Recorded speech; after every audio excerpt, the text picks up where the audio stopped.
Ang pelikulang ito ay katang-isip lamang. Anumang pagkakatulad ng mga tauhan, pangalan, lugar at pangyayari na sa tunay na buhay man o pumanaw ay nagkataon lamang at hindi sinasadya.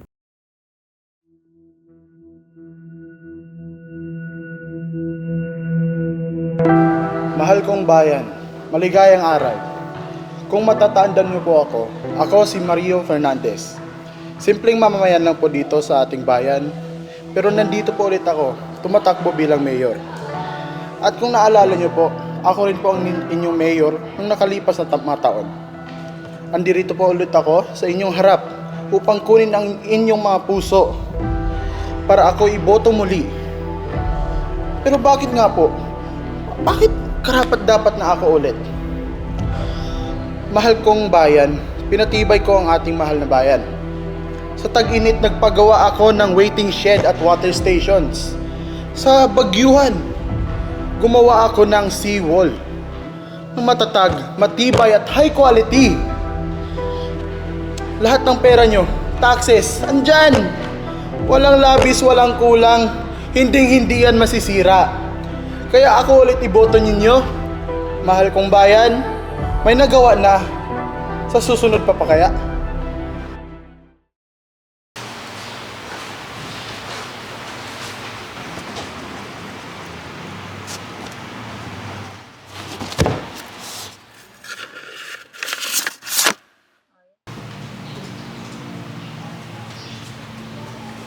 Oh, Antonio! Uy, Noel, kamusta? Ano yung dala mo, pre? Ito pre, listahan ng mga binoto ko. Sigurado ka ba sa mga binoto mo, pre? Oo naman pre. Solid supporter kami ng lineup na yan. Magagaling at subok na. Marami na yung tulungan, tsaka mga sikat. Ah, ganun ba? Naitulong tulad ng ano? Basta marami. Tingnan mo to si Fernando. Dating governor yan noon, pre. Maraming natulungan yan noon, tsaka mababait yan sila. Pwede ba akong sabayan ng mga plataforma nila, pre? Parang wala akong nabalitaan eh. Kailangan ba ba yan, pre? Kilala naman sila, tsaka matagal na sa pwesto, pre. Isa pa, mayayaman yan sila. Hindi na mangungurakot yung mga yan. Pre, di mo masyadong gasgas na iboboto? Dahil sikat ang tao kaya siya kapamilya nito o niya? Pinagsasabi mo, pre. Ang akin lang, pre, oras sa para tayo mga Pilipino. Malaga responsibilidad natin pumili ng tao para sa tamang pwesto. Kaya dapat, nakabata tayo sa pagpili ng plataforma at credential, hindi sa apelyido. Para na rin sa kinabukasan ng mga bata, matanda, at sa bansa.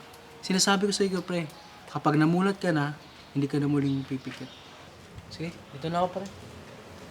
Kala mo naman kung sino magaling kung makapagsalita. Opinion ko to. Decision ko to. Hindi naman lagi naman nanalo mga binoboto niya. Palaging mga talunan.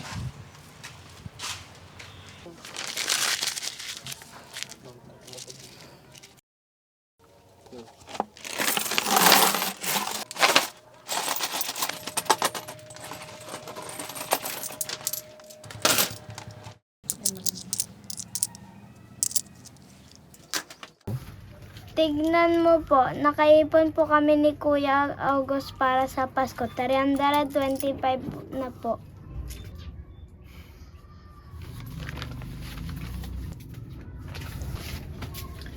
Pwede bang malaman ni Papa kung anong pinag-iipunan ng bunso namin?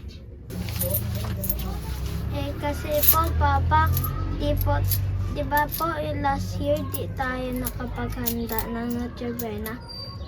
Kasi kailangan ipaayos ang bangka. Tsaka po, nung birthday ko din po, hindi po tayo nakapaghanda. Kumanta lang po. Kaya po ngayon nag-iipon po ako. Gusto ko po kasi ng spaghetti at saka coke. Kasi nung mga kaklase ko meron daw silang spaghetti noong Pasko. Paborito ko rin yun, Papa eh. Anak, mukhang... Anong gustong gift ni Aiko? Ibibili ka ni Kuya. Talaga kuya, gusto ko ng toys at spaghetti, yung maraming hotdog tapos marami ring cheese na toppings. Gaya ng inuwi mong spaghetti na handa ng kaklase mong anak ni Mayor. O siya, sige, luluto tayo sa Pasko. Promise mo yan ha? Opo, promise ni Kuya yan. Kumusta naman ang aking mga mahalan? Papasok na ba kayo? Mama, nabila na po namin ni Kuya na sa Alcanza. 325 po lahat. Kasya naman na po ito sa Noche Buena, no? Aiko, tara na, papasok ba tayo? Anong oras na? Mamaya ka na lang ulit magplano pag-uwi natin, ha? Sige na nga, Ma, Pa, basta po ha, sa Pasko. Ingat kayo ha. Mauna na po kami. Sige, ingat kayo.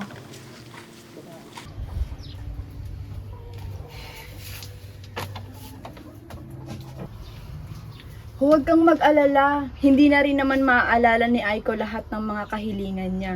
Kung ano lang ang makayanan natin para sa darating na Pasko, sapat na yun para sa kanila. Disyembre na naman at may paparating na naman bagyo. Paano rin pangingista ko, Aurelia? Ni simpleng spaghetti, hindi ko magbigay sa anak natin.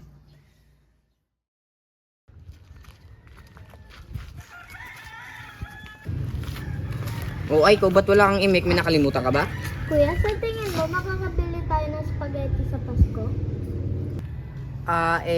Kaya naman siguro nating bumili sa Pasko.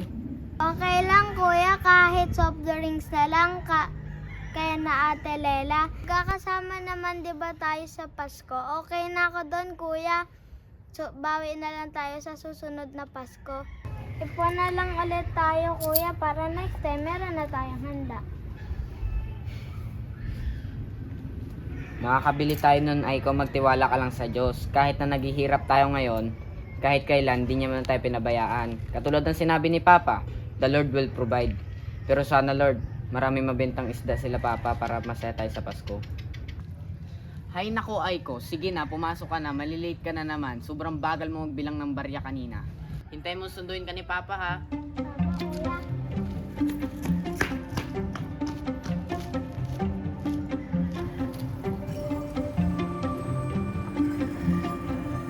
Manong, sakay po!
Sa papatok buns. 5-star. Malakas yun? Uy, August, kamusta ka? Pinag-uusapan na namin ang tungkol sa Christmas break. Ikaw ba? Anong gagawin mo? Hindi ko pa alam eh. Kayo ba? Anong gagawin nyo? Baka busy lang kami sa simbahan. Alam mo na, panluluyan season. Kami naman ang family ko, magbabakasyon na siguro kami sa abroad. And hey guys, look, new jewelry collection from my dad. Early Christmas gift nga daw eh. Simple lang siya tignan, pero mamahalin to. Syempre, tignan niyo yung brand, kahit i-search niyo pa. Okay, fine. Magsi-CR na nga lang muna ako. Oo nga pala guys, balita ko, bagyo na raw yung LPA, landfall sa isang araw. Bagyong Sorayda raw, totoo ba? Oo boy, magbalita daw tayo para sa bagyo, sabi ni Coach. Sabihin mo kay Coach, nagtatampo ako. Ang dami ka nang nasulat sa school paper, sabi wag daw bati ko sa mga politiko. Eh nagsasabi lang naman ako ng totoo eh. Miko, baka hindi ako makasama mo sa training. Tutulong ako sa paglikas sa amin. Grabe kasi kung tumas ang alon sa amin pag bumabagyo. Sige boy, sabihin ko, hindi naman tayo anak ng kontraktor para magkaroon ng safe place during bagyo. Grabe, ang layo pa ng bagyo, pero ramdam na ang lakas. Patingin? Naku, mag-iimpake na kami nan, mukhang nasa barangay kami nan. Hoy, may bagong balita kay Mayor. Mayor, kamusta naman po yung bayan na kapag bumabagyo? Handa naman ang bayan namin sa paparating na mga bagyo. In fact, tapos na yung seawall na pinapagawa ko na yung yung nakaraang buwan lang. Kahit tignan nyo, Meron ng mga pader sa dapit dagat para hindi makarating ang mga alon at papasukan ang mga bahay ng kababayan natin. Sigurado tayong ang budget ay napupunta sa maayos na proyekto at walang mga casualties sa ating bayan. Bagong siwol pala yun. Kala ko bagong sira. Ano pa bang ini-expect mo sa puro kurakot na yan? Sama tayo after class ha. Tara. Ha? Saan? Akala nyo ba ang kapangyarihan ay nasa inyo?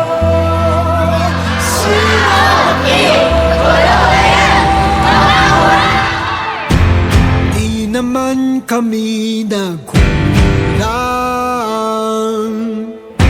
sa aming pag-uunawa. Di ka namin isusuka kung hindi ka pa sumulay.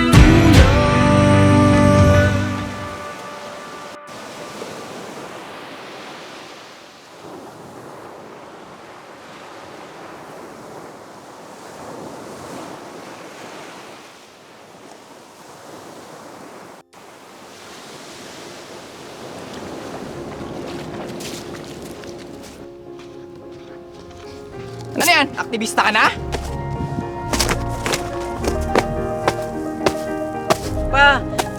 Hindi po. Hindi po. Hindi! Anong hindi? Nagsisinungaling ka pa? Rebelde ka na, sinungaling ka pa! Na-brainwash ka na ba ng mga taong yon? Iatak mo sa utak mo, August. Bata ka lang. Wala ka pang alam sa pag-aaktivistang yan. Hindi kami nagbabanat ng buto para maging aktivista ka! Lintik. Nag-aaral, maging rebelde. Uy pre, kamusta? Marami ka na bang huli? May bagyo na naman daw na parating ha. Matagal-tagal naman pinsalan nito. Ano? Bagyo? Kailan daw, pre? Sa isang araw daw yung bagyo pre. Yung LPA daw na naging bagyo na. Ay dapat na iakyat na natin ng mga bangka at baka mapinsalan naman tayo katulad nung nakarang taon. Naku po, pahirap na naman. Ma? Ma? Nasaan ka po? Nandito ako sa likod na.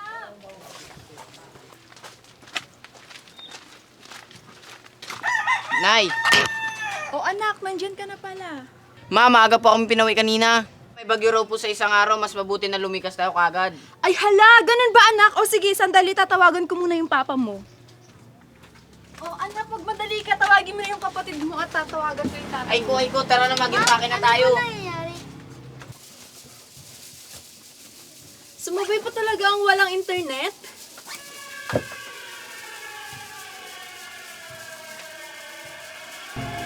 Hey Aurelia, August, ang Manong Antonio! Sinampas na raw ng ano ng kanyang bakat. Tulungan niyo doon, dali! Ha? Na paano ang asawa ko? Anak, August, halika muna dito. Puntahan natin yung papa mo. Papa, ano po nangyari kay Papa? Pupuntahan lang namin ang kuya mo, anak. Dito ka lang ha, huwag kang lalabas. Saglit lang kami. Okay po, Mama. Dito lang po si Aiko. Where were you when I was lonesome?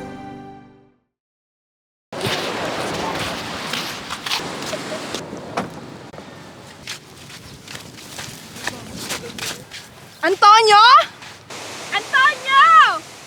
Mal, nandito ako!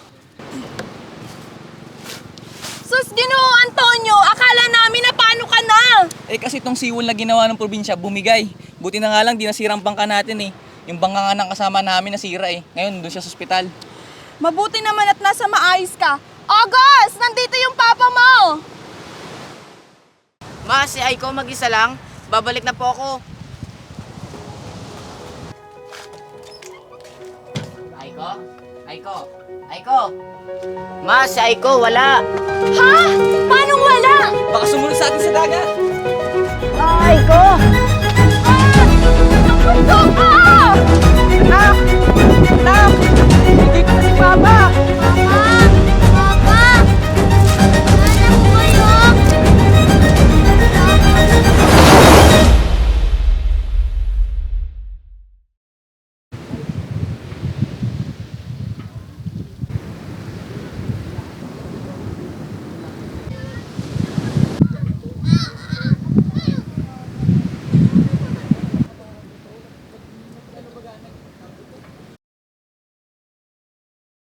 panagutin ang mga walang awa. Iyan nga ang hinaing ng mga mamamayan dito sa bayan na lubos na naapektuhan ng bagyong Zonaira nitong ika-18 ng Disyembre. Narito ako ngayon sa St. Michael the Archangel Parish na kung saan lumikas ang ating mga kababayan. So, Father, kamusta naman po yung mga lumikas nating kababayan?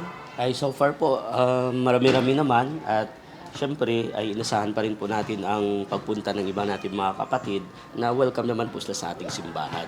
So kung anong makakaya natin gawin po natin sa kanila ay dahil naman sila ay mananampalataya at syempre ang mata naman ng simbahan ay hindi na tumitingin sa kung sino sila, hindi bukas po ang simbahan para po sa kanila. Maraming salamat po.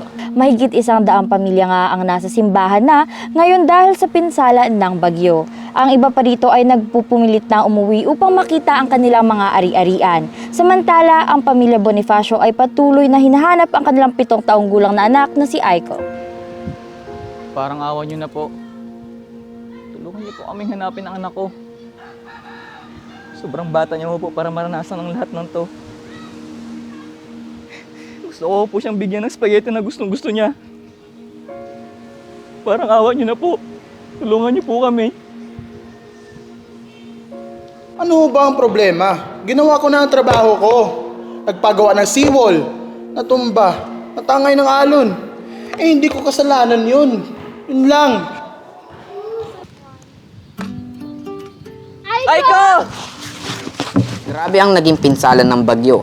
Hindi lang sa bawat bahay na pinagtagpi-tagpi, pero pati na rin mentally, emotionally at spiritually. Kaya sa ganitong problema, dapat nating piliin kung sino ang mga taong karapat dapat nakatuwang natin. Sa dinami-daming tao sa mundo. Pag-isipan mo ng mabuti, bumoto ng matalino at ng matatalino. Hindi para sa ego pero para sa Pilipino.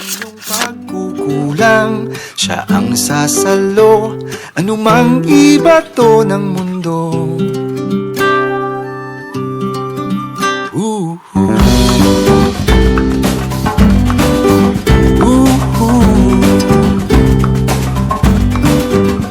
Ang iyong pag-alala, kanyang mapapakalma. Ang dating ayaw mo, ika'y magkakagusto. Ang isa'y dalaw